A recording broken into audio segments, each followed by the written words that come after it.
Tell us how this all started. So I was on Facebook the one morning and saw the Facebook post that this gentleman was looking for a liver donation, and he was in pretty, I don't want to say bad shape, but you know, he was in need of a liver. It was written by his wife, and she basically said they had like her, and he's got 2 kids as well and needs a liver pretty bad, and I was the right blood type, O positive, so I thought, hey, why not look into it at least? And so the gentleman, I sent him an email, or his wife an email, and then got an email back from them with some paperwork and stuff, which I filled out and sent into the hospital, and then they sent me a couple more pieces of paperwork, and I went in for a couple of blood tests and a CT scan and a chest x-ray and stuff.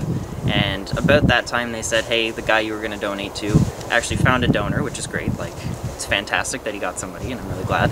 And they said, would you like to continue on? And if I'm willing to do it for this one stranger, why not do it for any stranger, right? Like, it's whoever I'm donating to it's not the reason I'm doing it. It's, you know, to try and save somebody. So I said for sure, and so they did a couple more x-rays and a MRI, and decided I'm actually more suitable for a pediatric recipient, a child.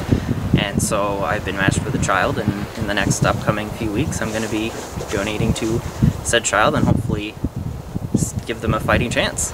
Is it a rare, forgive me, is it a rare blood type? No, actually, my blood type's the most common blood type. So did that, It's, like I was going to say, did that surprise you then that nobody else had stepped up to the plate before you? there was, on this original post from this gentleman's wife, there was a ton of people commenting, but it was like one in every, I think there was maybe 400 comments, there was like one in every 50 where someone that actually said, hey, I've reached out, or I've sent an email, and everybody else was just saying, I wish I could donate, or I would donate, but I'm not going to, but I wish I could, or I could, but I can't because of this, etc., etc., and it just seems like kind of cruel, really, to just kind of get these people's hopes up that somebody's commenting and not actually wanting to do anything about it. So where were they from, or do you know? I think they were maybe from Toronto. I really don't know anything about them. They try to keep it very anonymous, so I really, all I ever actually connected to them was just say, hey, I'm interested and willing, and she said, oh, perfect, here's this paperwork you need to fill out, and I look forward to hearing if it's gonna match or whatever. And so Where do you go for that then? Toronto? yes, just one of the Toronto hospitals. And you were saying, and again, forgive me, I don't know all this stuff, but it grows back in 2 weeks? A little bit more than 2 weeks. It's about 2 months to fully regenerate. Depends on how much you give. I'll be giving about 35 to 40% for my understanding, and so it should grow back in about 6 weeks or so. It'll regenerate. It doesn't actually grow back to be the same as before. They have to cut arteries and stuff and clip them off, but it will grow back to the same size and functionality. It's just not perfectly the same. Did you know all that? I did not know, not until I... So you didn't know what you were getting into, you just wanted to get into it? Yeah, so in the woman's post that I originally read, it kind of gave over some details. She basically said, like, it will regenerate and stuff, so you don't have to worry about, you know, being less functional or anything like that.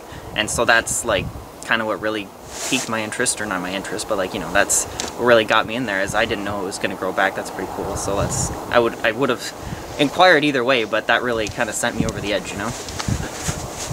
Now that you know that, do you wonder why more people don't help? Yes, I do. I kind of assume that it's just people don't know the details and how easy of a procedure it seems like, from what I've been told and stuff, that it seems to be super easy, super quick, or maybe not super quick, you know, it's a like 8-hour surgery, and it is a major surgery, or they say it's a major surgery. It seems kind of minor from what they've told me, but, you know, like, compared to like a heart transplant or something, it seems pretty minor. Ever done anything like this before? Like you mentioned Cecilia, I think, do you give blood? I do give blood as often as I can, but I've never had any like major surgeries or minor surgeries. I've broken a couple bones, but that's... Why do you give blood?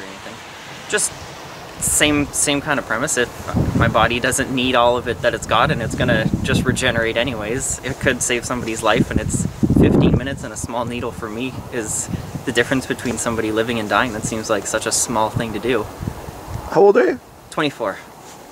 I wish more people had that attitude that you do. I honestly don't understand why people don't. It just seems like a small needle could save somebody's life in the case of blood, or a couple of, like, 2 months of half of that being kind of uncomfortable recovery, and maybe a week of pain with managed with medication and everything. It's not even like they're leaving you high and dry. It's like, it doesn't seem like it's that big of a deal for possibly saving a child or a father or a mother. Or How does it make you feel? it makes me feel good. I hope that I do end up saving this child, or if on the unfortunate case that I don't, I hope at least that I gave them the best fighting chance that they have, and that's what it's really about for me.